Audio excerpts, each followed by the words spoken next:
अब बात करते हैं आईटी कंपनियों के तिमाही नतीजों के, और हमारे साथ इंडिया की सबसे बड़ी आईटी कंपनी टीसीएस के टॉप मैनेजमेंट मौजूद है। बात करते हैं कि क्वार्टर गॉन बाय कैसा रहा, 2023 को लेकर के क्या उम्मीदें रखनी चाहिए।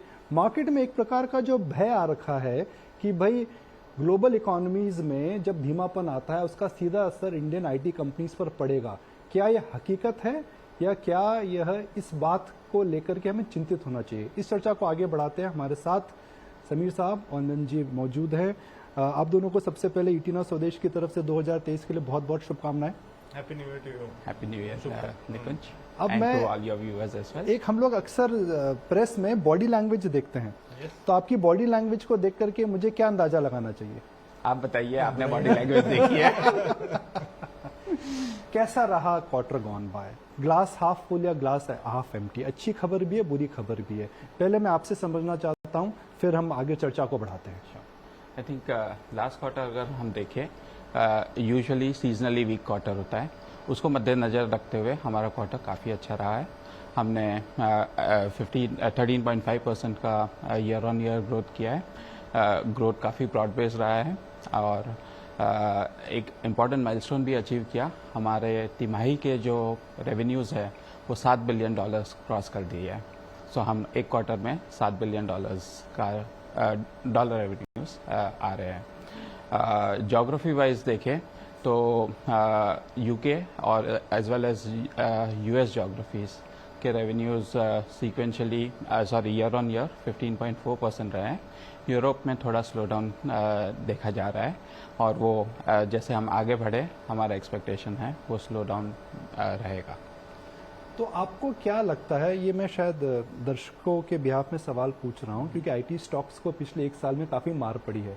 सबका ये मानना है कि जब ग्लोबल इकोनॉमीज में गहमा गहमी होती है तो उसका सीधा प्रभाव आईटी आउटसोर्सिंग पे पड़ता है। 2000 में हमने देखा, 2008 में हमने देखा। अब हम रिसेशन की बात कर रहे हैं, तो आपको क्या लगता है आपका जो बिजनेस मॉडल है उसके अंदर स्लो डाउन आ सकता है? देखो, हमारा जो ट्विन इंजन स्ट्रैटेजी है जो फोकस करता है growth and transformation as well as cost and optimisation, हमें लगता है कि उसके नज़रिए अगर ओवरऑल स्लो डाउन आए भी तो customers will start focusing on cost optimisation. ग्राहक चाहेंगे कि उनका ओवरऑल वो ज़्यादा अचीव कर सके using the same cost and उस दरमियान जो वेंडर कंसोलिडेशन डील्स है या कॉस्ट टेकआउट डील्स है वो उसका इंक्रीज होना चाहिए एंड हम स्ट्रक्चरली वेल प्लेस्ड हैं उन डीलों में पार्टिसिपेट करें। ऐसा भी हो सकता है कि आप बोल रहे हैं कि नॉर्थ अमेरिका ठीक है, यूरोप खराब है, मगर अगली बार आप बोले जी नॉर्थ अमेरिका ठीक था और यूरोप और खराब हो चुका है। Why is that what you are telling us right now can not become worse? आपको इतना कॉन्फिडेंस क्यों है कि जो खराब होना था हो चुका है? ऐसा हो सकता है, बट जिस तरह से हम देख रहे हैं ओवरऑल अगर यूएस जो इंटरेस्ट रेट्स हाइक हुए हैं, जो inflation it has gone through right, उसके बावजूद इकोनॉमी में सेंस ऑफ स्ट्रांगनेस है। The overall expectation is and our expectation also link to that is that even if there is a slowdown it would be transitionary one, कम प्रभावित होगा and उस basis पे हमें लगता है कि वाइल यूरोप में जो ट्रेंड्स देख रहे हैं वो काफ़ी सेक्युलर दिख रहे हैं, जबकि यूएस में it should be balanced.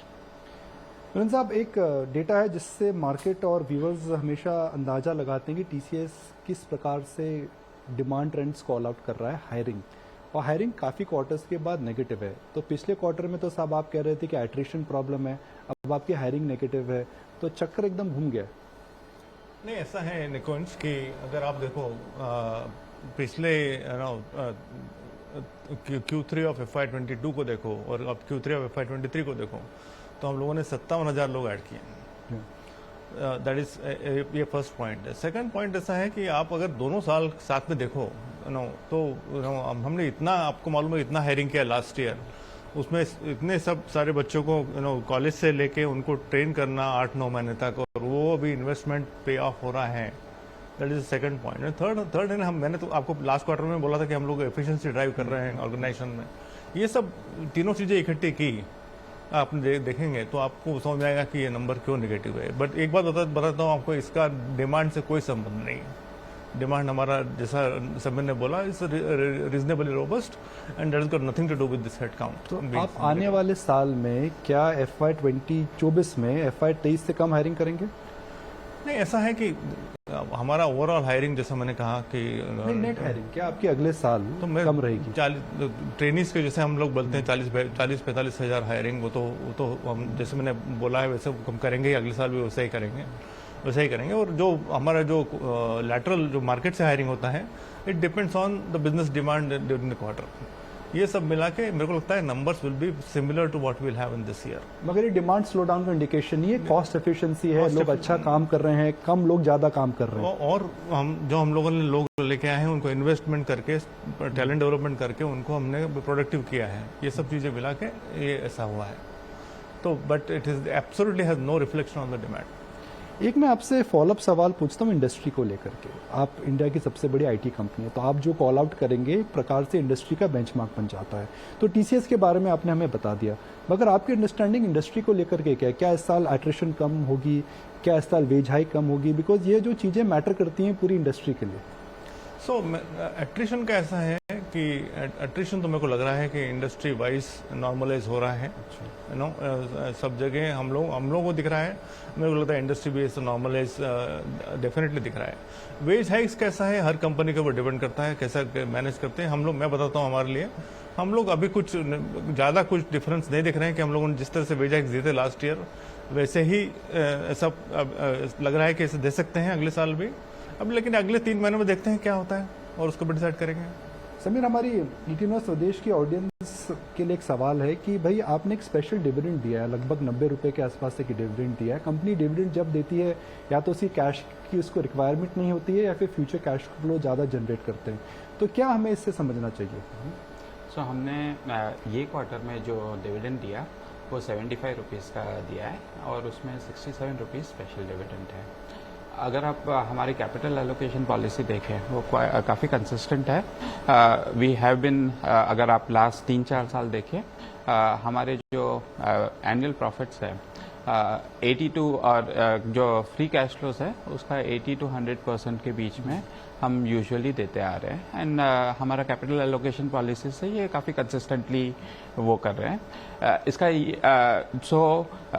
And हमारा कैपिटल एलोकेशन इस तरह से होगा कि it will be before our acquisitions, I mean taking into account all our business capital requirements. तो हमारे पास सरप्लस कैश होएगा तो आउट ऑफ बॉक्स बात नहीं है। नहीं, जो हम यूजुअली करते आ रहे हैं उसी के इन लाइन है। तो 2 आखिरी सवाल। 2023 में नया ट्रेंड आपको क्या दिखता है और आपको कैसा लगता है साल? स्लो स्टार्ट, क्योंकि आप कह रहे हैं वेट एंड वॉच में, तो स्टार्ट तो स्लो है सर। अब क्या उसके बाद पिकअप हो सकता है या फिर यह साल थोड़ा एक प्रकार का फुटबॉल गेम जैसा रहेगा, पता नहीं कौन से हाफ में बॉल रहेगी? यहाँ पे हमारे हिसाब से ये है, निम्बल रहना जरूरी है। ईच मार्केट को हमको अकॉर्डिंगली प्ले करना पड़ेगा, बिकॉज जो मार्केट ट्रेंड्स हैं सेक्युलर नहीं है, डाइवर्जेंट है। जैसे यूरोप है वो काफ़ी डिफरेंटली प्ले कर रहा है, मैक्रो उस पर काफ़ी भावी हो रहा है, तो वहाँ पे हमको अलग से प्ले करना है। US में हम एक्सपेक्ट कर रहे हैं कि चीज़ों में सुधार आएगा, जबकि UK में जबकि मैक्रो अच्छे नहीं है उसके बावजूद डिसीजन मेकिंग काफ़ी कंसिस्टेंट है। एंड बाजार को इस समय वो कमेंट्री पसंद नहीं आ रही है। हालांकि उन्होंने इन्वायरमेंट को देखते हुए बेस्ट रिजल्ट देने की कोशिश की, लेकिन बाजार कहीं कहीं भांप रहा है कि ग्रोथ में थोड़ा मॉडरेशन नियर टर्म में रह सकता है। स्टॉक डेज लो की तरफ है और जैसा कि मैंने आपको बताया था आज ये हावी रहेगा पूरे बाजार पे। बाजार में भी गिरावट थोड़ी बढ़ती हुई नजर आ रही है, लेकिन